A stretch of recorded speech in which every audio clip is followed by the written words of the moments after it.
Imagine you're a monk living in a peaceful monastery on the coast of England in the year 793. You wake up to the sound of morning prayers, the smell of fresh bread baking in the kitchen, and the gentle crash of waves against the shore. Life is simple, predictable, and devoted to God. But then, without warning, you see them on the horizon. Dozens of sleek wooden ships with dragon heads carved into their bows, cutting through the water like knives. Before you can even process what's happening, warriors with axes and swords are storming the beach, their battle cries echoing across the sand. Advance! Conquer! For Valhalla! This was the beginning of the Viking Age, and for the next 3 centuries, these Norse warriors would become the most feared force in all of Europe.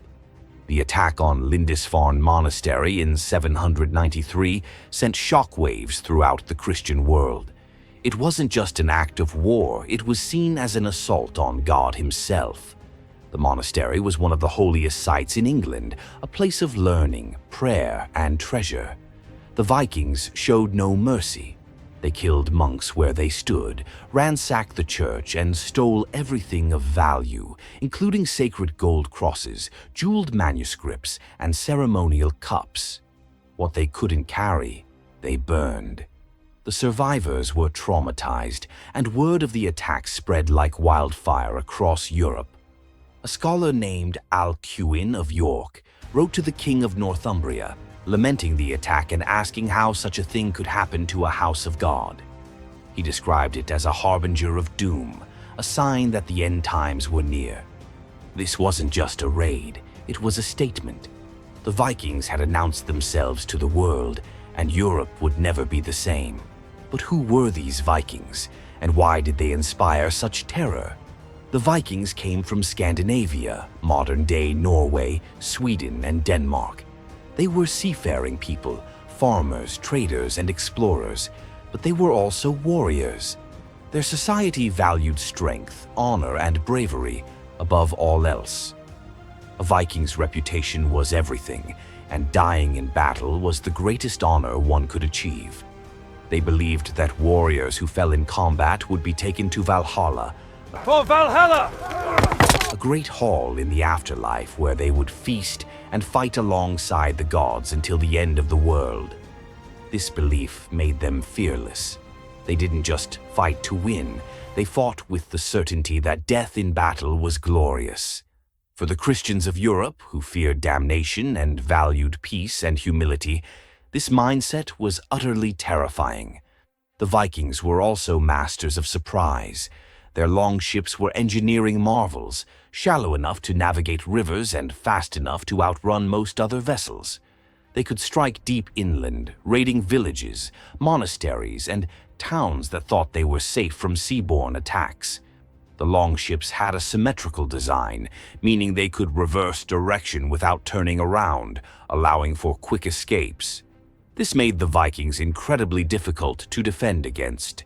By the time anyone realized they were under attack, the Vikings were already upon them.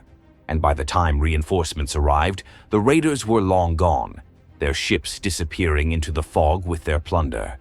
The element of surprise was only part of what made the Vikings so effective. They were also brutal. Medieval Europe was no stranger to violence, but the Vikings took it to another level. They weren't bound by the same codes of chivalry or Christian morality that governed European warfare. To them, monasteries weren't sacred sanctuaries, they were treasure troves defended by unarmed men. Churches were gold mines, and villages were sources of slaves, silver, and supplies. The Vikings had no qualms about killing, torturing, or enslaving anyone who stood in their way. They used psychological warfare to their advantage, spreading tales of their savagery to ensure that the mere sight of their sails on the horizon would cause panic. In many cases, towns would surrender immediately and pay tribute, known as Danegeld, just to avoid being attacked. This only encouraged more raids, as the Vikings learned they could extort wealth without even fighting. As the years went on, the raids became more organized and ambitious. What started as small bands of raiders evolved into full-scale invasions. In 865, a massive Viking force known as the Great Heathen Army landed in England. This wasn't a raid, it was a conquest.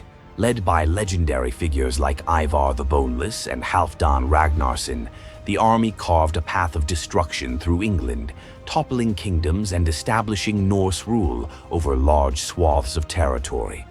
The Danelaw, as it became known, was a region of England under Viking control, where Norse customs and laws held sway. The English kingdoms fought back, most famously under King Alfred the Great, but the Vikings were relentless. For decades, England was caught in a brutal cycle of war, negotiation, and uneasy truces. The Vikings didn't limit themselves to England. They raided Ireland, Scotland, and Wales. They sailed up the rivers of France, sacking Paris multiple times. They ventured into Spain and even reached the Mediterranean, attacking coastal cities and clashing with Muslim forces in North Africa. In the east, Swedish Vikings, known as the Rus, traveled down the rivers of Russia and Ukraine, trading with and raiding the Byzantine Empire and the Arab Caliphate. Everywhere they went, they left a trail of destruction and fear.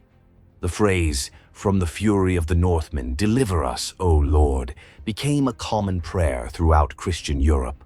People lived in constant fear of the next attack, never knowing when the dragon ships would appear. Part of what made the Vikings so terrifying was their unpredictability. They weren't a unified empire with clear political goals. They were independent chieftains, jarls and kings, each seeking glory, wealth, and land. Some came to raid, others came to trade, and still others came to settle. This made them impossible to negotiate with as a whole. You might make peace with one Viking leader, only to be attacked by another a month later. They were also adaptable. When raiding became less profitable, they transitioned to settlement and trade. Viking towns like Jorvik in England and Dublin in Ireland became bustling trade centers, connecting Scandinavia with the rest of Europe and beyond. But even as settlers and traders, the Vikings never fully abandoned their warrior culture.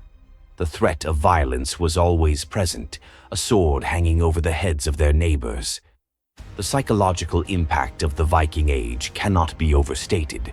For generations, Europeans lived with the trauma of sudden, violent raids. Entire coastal regions were depopulated as people fled inland.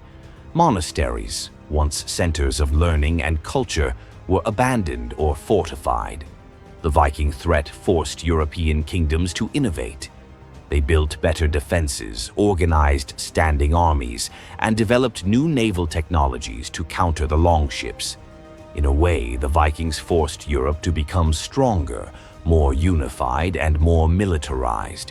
But the cost in human suffering was immense. Thousands were killed, enslaved, or displaced. Priceless cultural treasures were destroyed. And the fear of the Northmen became woven into the fabric of European consciousness. By the 11th century, the Viking Age was coming to an end. Scandinavia was Christianized, and Viking raiders were gradually replaced by Christian kings who sought legitimacy and alliances with other European powers. The descendants of Viking settlers integrated into the societies they had once terrorized, adopting local customs and languages. The Normans, descendants of Vikings who settled in France, would go on to conquer England in 1066, bringing the Viking Age full circle. But the memory of the Viking terror lived on. For centuries afterwards, stories of Viking raids were told and retold, growing more dramatic with each retelling. The Vikings became legends, symbols of chaos, violence, and unstoppable force. Today, we often romanticize the Vikings. We see them as brave explorers, skilled craftsmen, and heroic warriors. And in many ways, they were all of those things.